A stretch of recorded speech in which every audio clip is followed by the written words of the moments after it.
વડાપ્રધાન નરેન્દ્ર મોદીએ યુદ્ધની સ્થિતિની વચ્ચે 5 દેશોના વિદેશ પ્રવાસ ઉપર ગયા હતા। એ 5 દેશના વિદેશ પ્રવાસની વચ્ચે આજે તમામ દેશોનો વિદેશ પ્રવાસ પૂર્ણ કરી વડાપ્રધાન નરેન્દ્ર મોદીએ વહેલી સવારે ભારત પરત ફર્યા છે।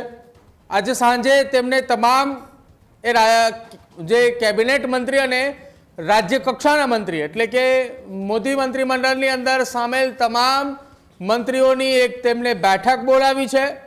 આજની બેઠકમાં મહત્વપૂર્ણ સંદેશાઓ અને સાથે જ સમીક્ષાઓ કરવામાં આવશે। યુદ્ધની સ્થિતિ વચ્ચે 5 દિવસના જે વિદેશ પ્રવાસ દરમિયાન વડાપ્રધાન નરેન્દ્ર મોદી જે ગયા હતા એ પ્રવાસ દરમિયાન કયા હસ્તાક્ષરો કરવામાં આવ્યા છે, કયા દેશ સાથે કયા દ્વિપક્ષીય કરારો થયા છે તેની ચર્ચા કરવામાં આવશે। એ ચર્ચાઓની વચ્ચે દેશની શું સ્થિતિ છે, દેશની અંદર હાલ પેટ્રોલ ડીઝલની અંદરની વાત કરવામાં આવે, મોંઘવારીની વાત કરવામાં આવે, આ તમામ મુદ્દાઓ પર ચર્ચાઓ કરવામાં આવશે। અને સાથે જ વડાપ્રધાન જ્યારે વિદેશ પ્રવાસે ગયા હતા એ દરમિયાન રાજનાથસિંહના હાથમાં એક કમાન સોંપવામાં આવી હતી અને એ કમાનની સાથે સાથે તેમને સાથે અન્ય 4 મંત્રીઓનો પણ સમાવેશ કરવામાં આવ્યો હતો। રાજનાથસિંહની સાથે કેન્દ્રીય ગૃહ અને સહકારિતા મંત્રી અમિત શાહ, દેશના નાણામંત્રી નિર્મલા સીતારમણ અને સાથે જ પેટ્રોલિયમ મંત્રી હરદીપસિંહ પુરી, આ 4 સભ્યોની એક કમિટી બનાવવામાં આવી હતી કે જેમના હાથમાં દેશની દેખરેખ રાખવામાં આવી હતી।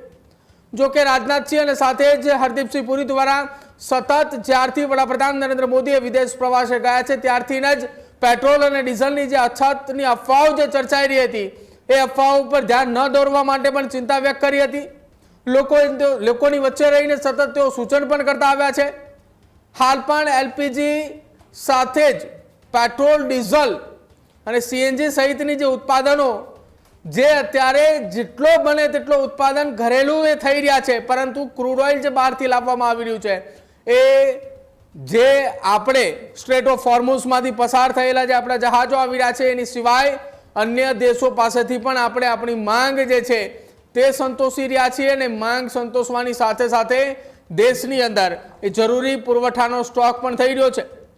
પરંતુ આ તમામની વચ્ચે વડાપ્રધાન નરેન્દ્ર મોદીએ જે અપીલો એ વિદેશ પ્રવાસે ગયા એ પહેલા કરી હતી એ અપીલો બાદ આજે ફરી એક વખત જ્યારે દિલ્હીમાં એક મહત્વપૂર્ણ બેઠક મળનાર છે, આ બેઠકની અંદર અનેક મુદ્દાઓ પર ચર્ચા થનાર છે અને ચર્ચાઓની બાદમાં જો આ બેઠક બાદ કેન્દ્રીય મંત્રીઓ અથવા તો વડાપ્રધાન નરેન્દ્ર મોદી જો કોઈ સંબોધન કરે છે તો તેના ઉપર દેશના લોકોની એ નજર રહેવાની છે। હજુ સુધી તમે અમારી ચેનલને સબસ્ક્રાઇબ નથી કરી તો અત્યારે જ ન્યૂઝરૂમ ગુજરાતને સબસ્ક્રાઇબ કરો, ફેસબુક અને ઇન્સ્ટાગ્રામ પર ફોલો કરો।